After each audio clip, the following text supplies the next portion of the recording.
Je dirais que globalement, la publicité ne change pas, ni dans sa place, ni dans son contenu. Il n'y a pas plus ringard que les messages publicitaires. Les publicitaires se font passer pour des grands créatifs et ils se font payer très cher pour ça. Mais si vous regardez les publicités du milieu du XXe siècle, ne serait-ce que les couvertures de magazines féminins par exemple, et ceux d'aujourd'hui, il n'y a absolument aucune différence. Absolument aucune différence. Mais eux font croire que ça évolue bien sûr, puisqu'ils sont là ils sont payés pour ça. Maintenant, il y a des formes modernes de la technique publicitaire qui n'existaient pas avant et qui sont beaucoup plus agressifs, beaucoup plus intrusifs et fatigants. Par exemple ? L'exemple qui s'impose et auquel je pense, c'est les écrans. Qu'est-ce qui vous gêne dans la publicité aujourd'hui, vous, concrètement ?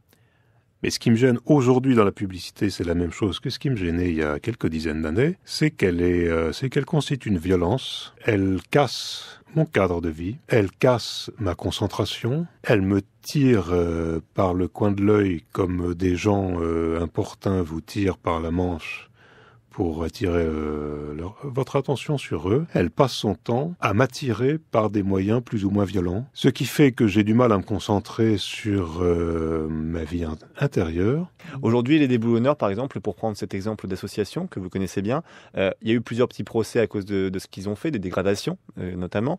Est-ce que pour vous, c'est cette action-là qu'il faut mener ? Est-ce qu'il faut forcément maintenant marquer le coup, faire des dégradations pour montrer à l'opinion publique que que ce monde-là commence à être un peu envahi de publicité, ou il faut rester plus dans la sensibilisation, quelque chose de moins fort peut-être ? Non, je suis un chantre absolu et depuis longtemps, et je le reste plus que jamais, de la résistance non violente, j'allais dire physique, charnelle, à la publicité, où il faut payer de sa personne, payer de son corps, affronter la publicité avec son corps. C'est pour ça que j'ai préconisé comme mode d'action privilégié le barbouillage d'affiches publicitaires, parce que c'est un engagement corporel, et c'est un engagement courageux.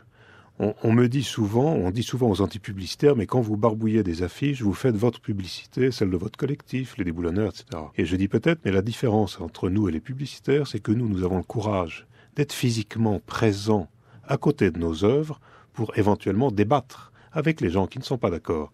Tandis que les publicitaires mettent leur message dans le paysage et ils se tirent comme des voleurs, et ils laissent la population se débrouiller avec. Est-ce qu'aujourd'hui, vous pensez qu'on peut ignorer la publicité ? On est obligé, mais officiellement, on ne l'est pas.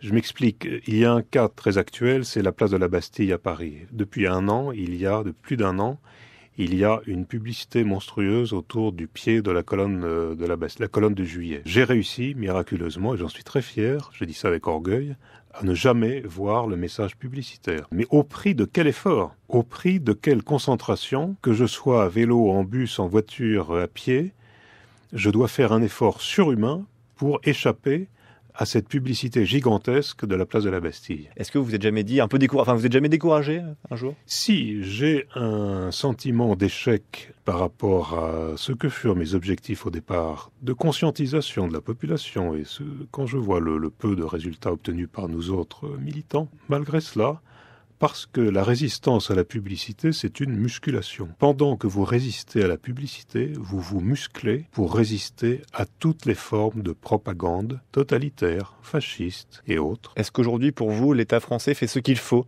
concernant ce combat contre la publicité, sachant qu'il y a beaucoup de panneaux qu'on peut voir, qui sont d'ailleurs des panneaux illégaux ? Oui, alors l'État français ne fait pas ce qu'il faut, mais le pauvre, c'est un petit animal très faible, l'État français, face à la mondialisation de l'activité publicitaire et à la puissance de certains groupes. La population ne lui demande pas de la protéger contre la publicité. Les gens sont passifs. Donc pourquoi est-ce que les hommes politiques se donneraient du mal à prendre des mesures pour nous protéger de ce fléau quand on ne le leur demande pas? Les gens vivent très bien avec la publicité. L'État s'en occupera plus tard et ce dossier-là, je pense, est en dessous de la pile.